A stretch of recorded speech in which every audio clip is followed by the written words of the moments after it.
How do you determine when you've sort of arrived? The songs that I've been writing, what I write again and again. Words we're using. I have my own way to go, my own songs and my own. I've thought very deeply about the lyrics. Art is about human expression. Lyrically speaking. Lyrically speaking.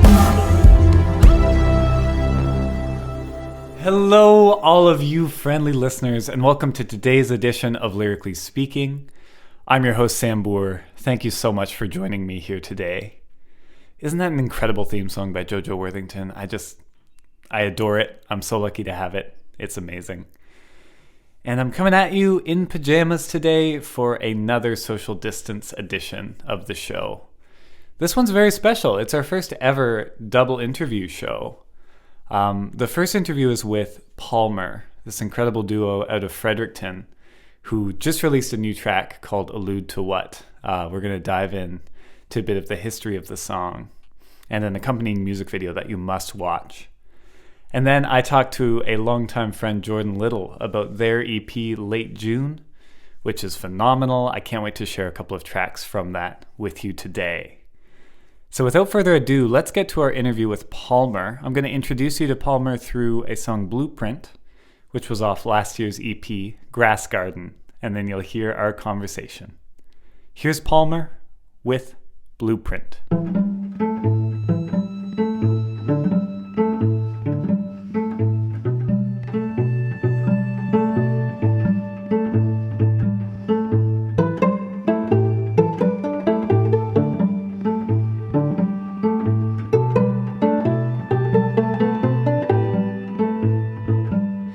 Sitting in a cat's cradle, connecting strings. We must be in the center. It all must mean something. Cheapening it so you can understand.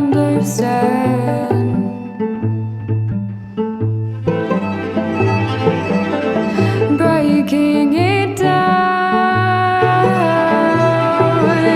to be more like us. Breaking it down to be more like us.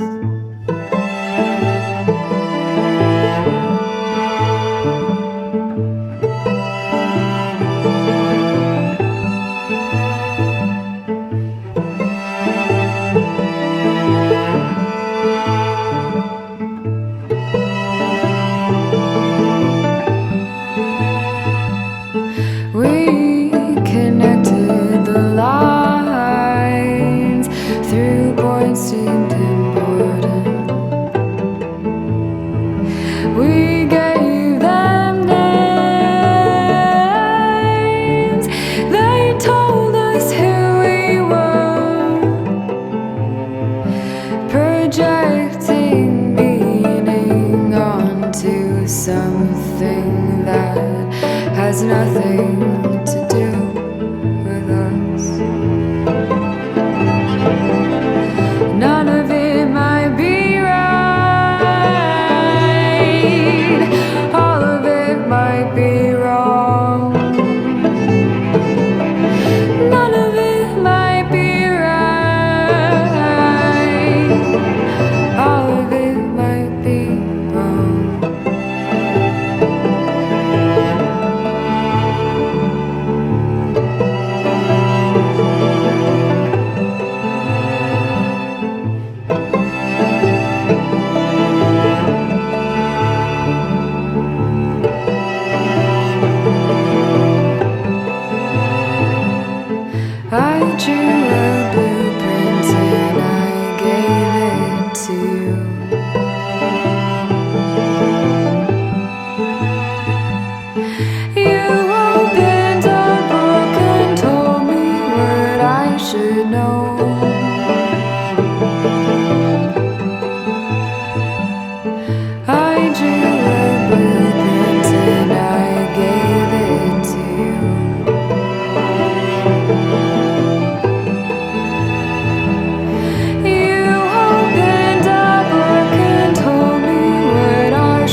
Welcome to the show, Pallmer. Thanks for coming on Lyrically Speaking today. Thanks for having us. Yeah, thanks. I'm really excited to talk about this new song you have, Allude to What? But I was curious about, what struck me first is the title. I find it rare that a new song really stands out to me just from its title, but something about Allude to What felt so abstract and provocative in a nice way. I'm curious about where that title come from and how it ties into the song. Yeah. It's one of the lyrics. I don't find I'm ever really, or a line in the lyrics, I should say. I don't find I'm very good at being creative with with titles. I typically just kind of source things right from the song. But yeah, I don't know. The tune kind of revolves around, well, I wrote the lyrics while we were at Banff. And we were doing this program that was super busy, I suppose. And I think when we were going, like, we had this impression that we were going to be like in the mountains and like writing all these new tunes and just like kind of like putting out a lot of stuff. And a lot of the things that we were doing in the program ended up being more business minded, talking about like online presence and like marketing yourself. And it was kind of like the opposite spectrum of what we were expecting to be doing. It's kind of funny being up in the mountains talking about social media numbers or whatnot. Yeah. It's like, please, let's not talk about this right now. But I mean, it was a great program. But yeah, I found myself being, because I don't know, I've never really been strong with social media, and so like all of a sudden having to like think critically about it and like what that even means and like curating and stuff. Yeah, I kind of went down a rabbit hole. And so the tune is just a little bit about trying to balance that, and I don't know, like that push and pull between like how people, I wrote the tunes and the words and I'm looking at you, I'm like, explain this to me. The sign of a good partnership. I like that. Yeah. That's interesting. It was written at that time when you were balancing. I just find that so interesting, the idea of going into a retreat with such a firm expectation of it being musically creative, and then having your expectations shifted in a big way. I'm curious, what do you think you learned at the Banff Center that informed the writing of this track? And was there anything you learned that you just decided, no, this does not apply to us. This won't be part of our life as musicians? Mm-hmm. Well, we learned a lot of businessy things. We were told we had to dress cooler. I disagree. So we thought long and hard about it, and we're just going to dress pretty much the same. I think we bought a new pair of pants, and that's pretty much it. At least redo the bottoms, but tops, they're staying the same. Check the box, and like moved on. Yeah. But I think we came up like that. I don't know. I came out of that feeling pretty unique compared to a lot of the other groups that were there. And we had good responses from a lot of people. So it was a good confidence booster, or like a validation thing. Even though we were super busy during that time. Because we were both looking forward to like being less busy and being able to write a bunch of stuff. Mm-hmm. And we were equally or more busy. Yeah. And being more social and thinking more about career and social media and stuff. We're both pretty introverted. So when you're in an environment where you're meeting new people all the time too, and it's tiring, but it was amazing. But I'm glad this came out of it. I mean, clearly that shows it was a valuable time. Yeah. Mm-hmm. I'm curious about the recording, because this was recorded in Montreal, right? Right. What led to that being the spot where you recorded it? My friend Charlie, Charles Harding, he's doing a program at Concordia, and it was a class project.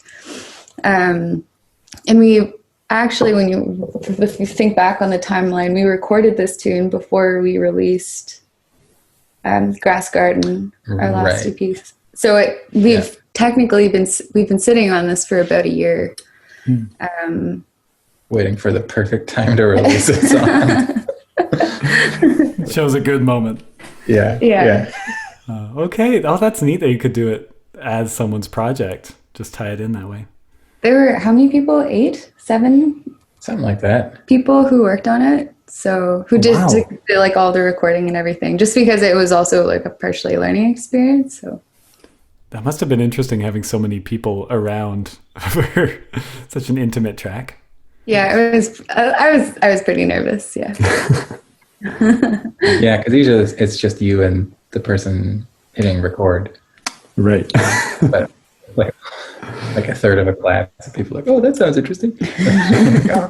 The nice thing when it's all students is that everyone is probably equally nervous. So you don't really have to feel bad being a bit nervous in that environment. Yeah, that's true. I was wondering about the beautiful video too, which our friend Sarah Kierstead filmed, I believe. Mm-hmm. And just this lovely choreography in sort of a blank room. What led to your idea to have a choreographed video be the music video for this song? Well, the video, man, I feel like it transformed a lot over the course of a couple months. We were working with Sarah, and we had liked the idea of trying to tie together kind of like a story, and Sarah had come up with a lot of really beautiful, beautiful concepts. But then the pandemic hit.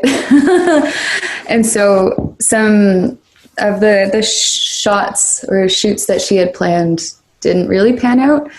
And the footage that she did take was pre-pandemic. And yeah, I think she was saying that was just like a rehearsal trial kind of footage thing. But yeah, I don't know.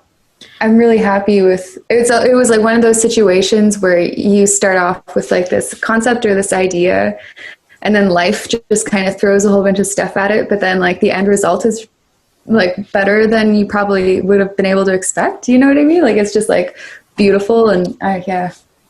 Yeah, like Sarah did a great job with using like what she got before everything closed down. And like turning it into something that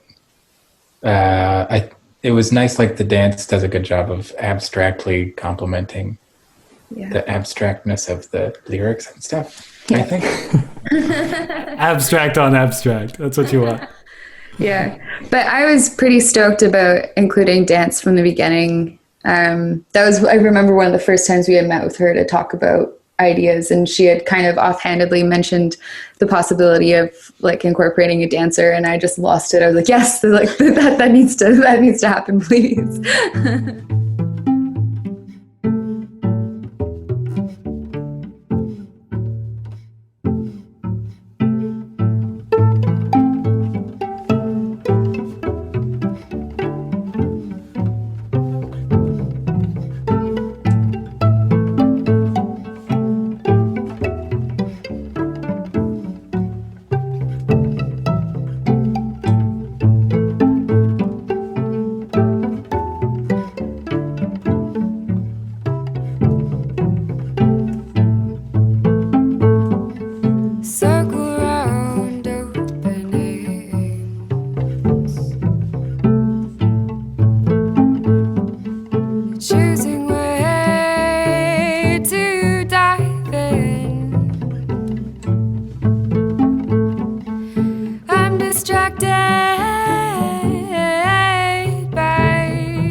You just heard Pallmer performing Allude to What? That's their new single. Please go to their Bandcamp page, buy the song, and check out that amazing music video you heard us talking about. It's really something. My next interview is with Jordan Little, and they just graduated from Humber College this past year, and as their culminating project released this EP late June. Just 3 tracks, you'll hear us discuss all of them in this interview, but it's a quick but potent listen. I highly recommend going on Bandcamp and buying this album too. To get you acquainted with Jordan Little, we're going to hear one of the tracks off of the late June EP. This one's called Irene, and then you'll hear my conversation with Jordan Little.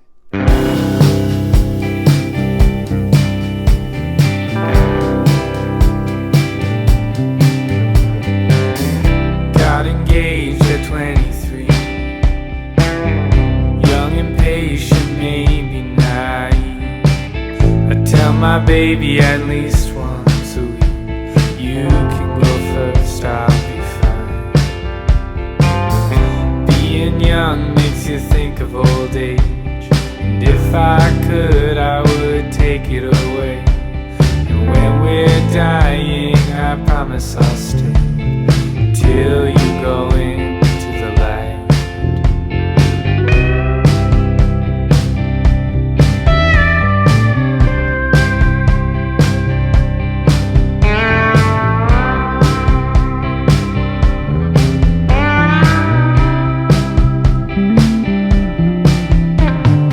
Never left her friends, never left the street. Same spot for breakfast every week, but they have different plots when you're under 6 feet.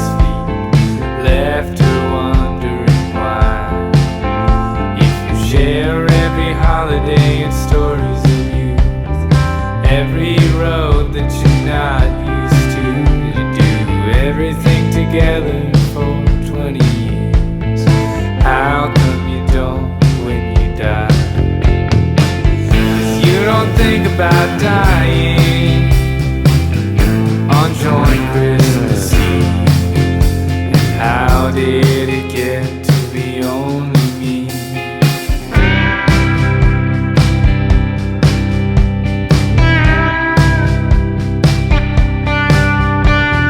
Married young and stayed that way. Shared a kitchen and shared a space. Bicker about what week or what day. John married in 54. Made the bed and raised the kids. Wait till they were gone to kiss. Being in love can be filling a fridge until you grow old. Put aside a room in the basement for his tools and unidentified keys. And how did it get to be only me?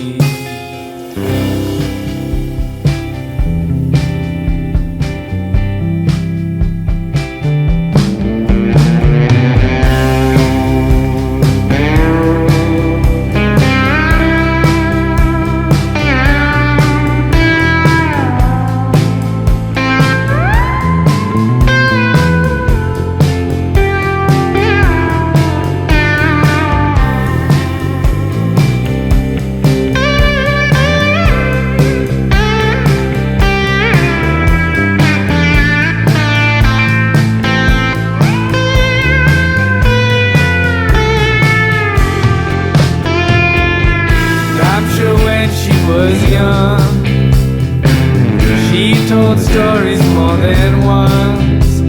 Now I don't know is when I knew.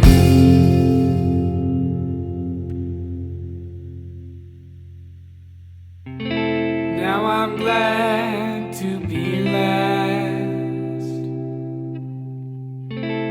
so they don't have to be. But how did it get to be only me?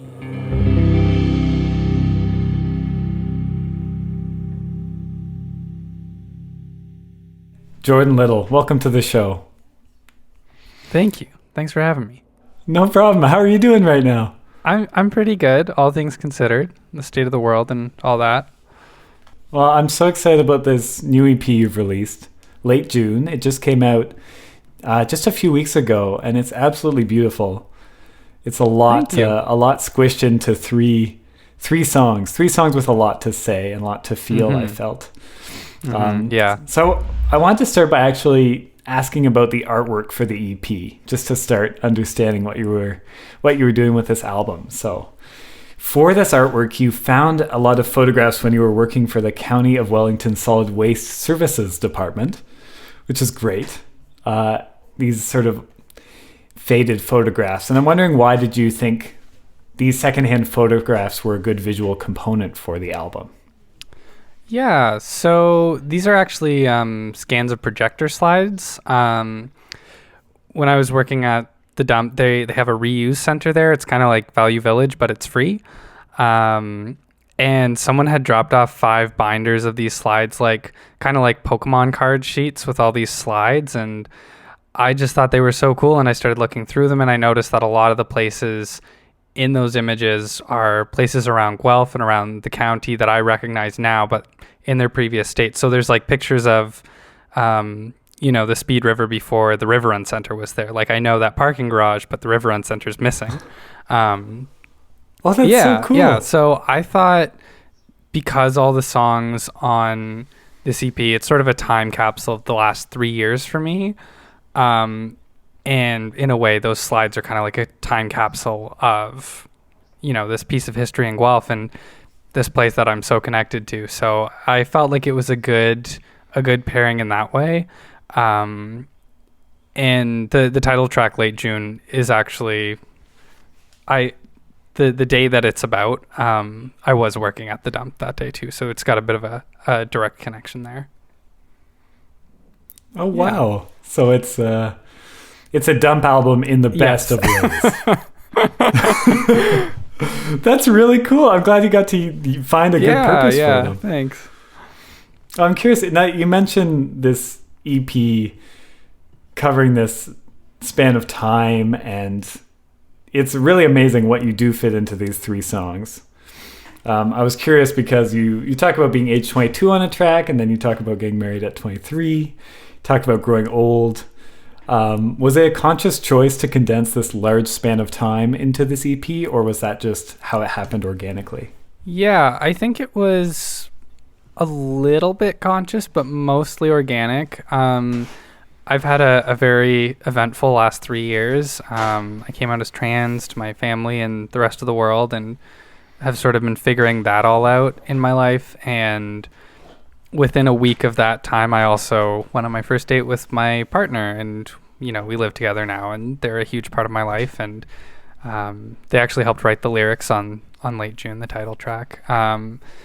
So yeah, I think it's a lot of looking back on those 3 years. It's mostly within that time frame, but on songs like Irene is looking back at the entire life of my maternal grandmother and sort of comparing and contrasting her relationship to mine, like her relationship with my grandfather, and how, he's since passed away and she's living on her own, and sort of wondering what that'll be like for me down the road. So that's been sort of something sitting in the back of my mind.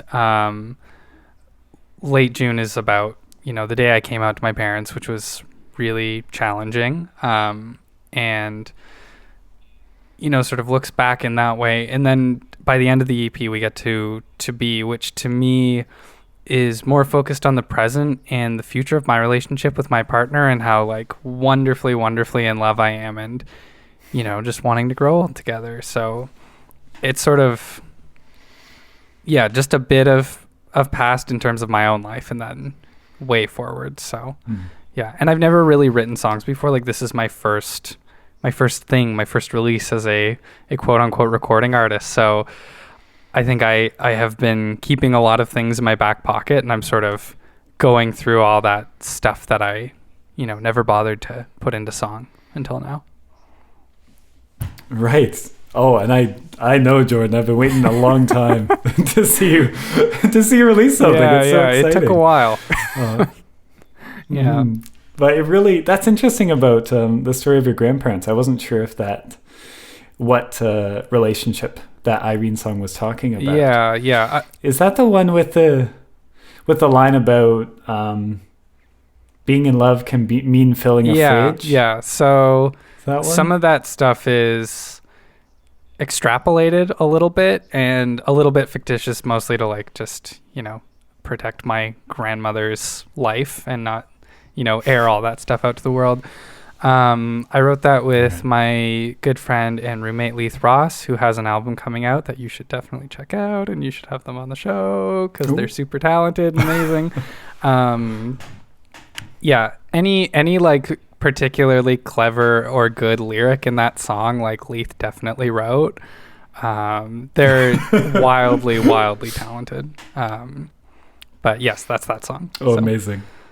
Well, I loved that line. I felt like just so much said in one particular bit. So if Leaf's writing like that, we will have to get them on the show for sure. Yeah.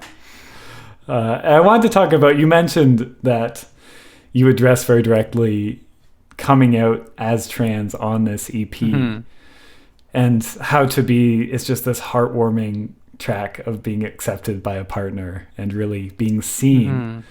And I wanted to ask you if there were any specific trans artists or musicians whose work inspired you to share both a more challenging song about your experience coming out and a more positive song about you being accepted. Yeah, that's a great question. Not really.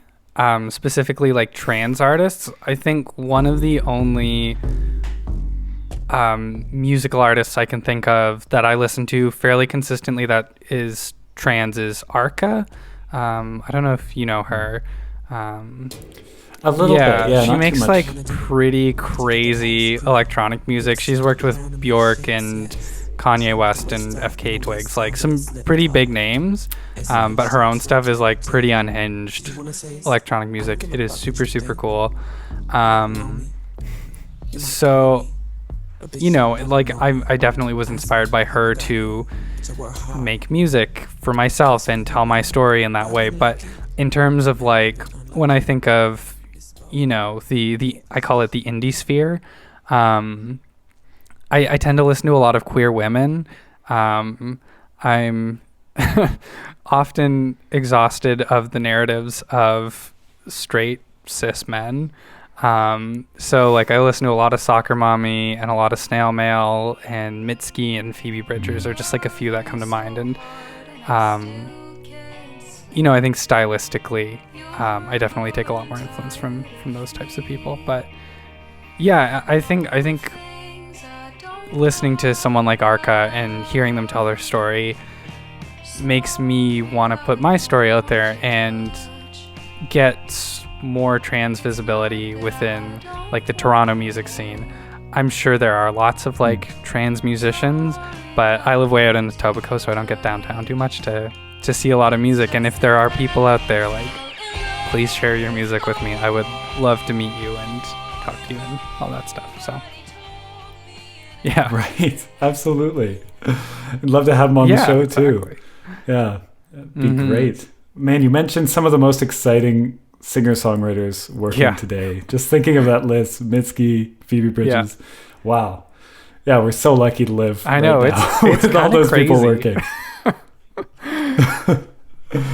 I was curious, Jordan, if there were any other really specific songwriters or musicians who inspired the sound of this EP, because it's got this really particular, for me it's more of it feels like a nostalgic, warm, summery sound. Were there any other references or inspirations you were thinking about? That's a good question. I definitely am like a gigantic Feist fan. Like, she is my queen of queens. And I think that really comes through in the songwriting. I really like Bahamas. Wilco too. Actually, I'm a really big Wilco fan. Nels Cline is one of my favorite guitar players like of all time, and especially like the solo in the outro of To Be. That's just like cacophonous noise, and is really just a half-baked like attempt at a Nels Cline solo more than anything. I tried to incorporate a lot of synths on the project. I really like Always as well. I think I get some of that influence there. There's never been a study done, but I think it is theoretically a statistical fact that trans feminine people love synthesizers. This is just like a thing. Every time I meet a new person who's trans, I'm like, hey, do you like synths? And like 9 times out of 10, they're like, oh yeah, I love synths. So this was me sort of paying homage to that in a way. Oh, that's great.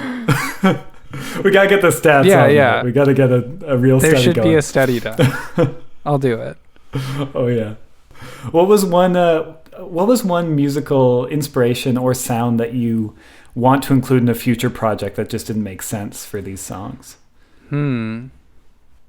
Like a specific sonic thing, like an instrument, or yeah, like maybe something you tried that just didn't fit, or something else you were considering.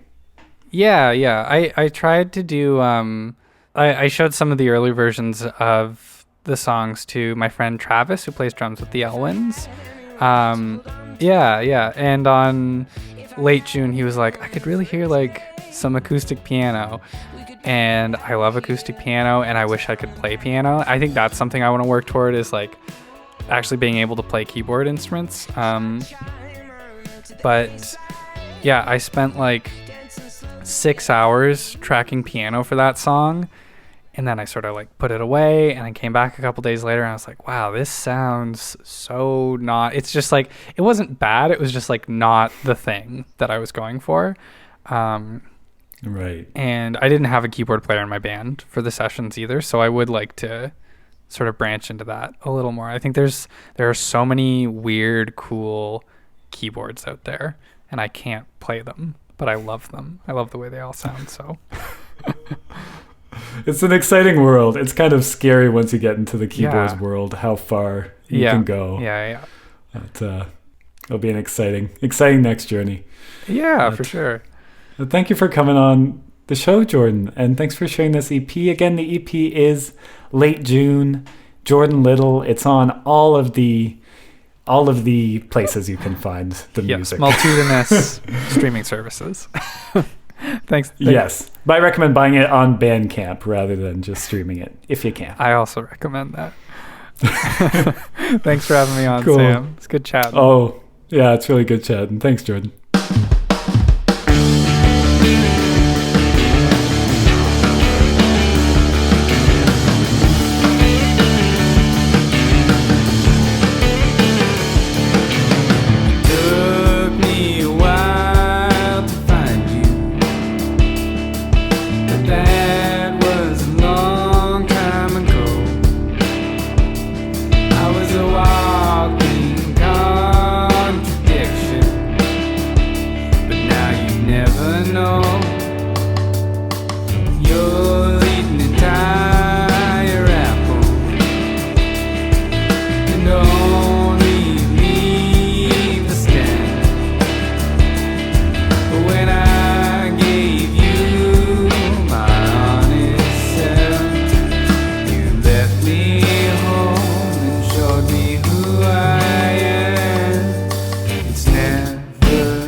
so clear. You help me rearrange my fears, so I'm not scared anymore to be the one you love. No, I'm not scared anymore to be the one you love.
That was Jordan Little with To Be off the late June EP. Go check it out, buy it, stream it, listen to it again whenever you like. Thank you to Jordan for being on the show, and thank you to Pallmer for being on the show. What a treat having 2 interviews.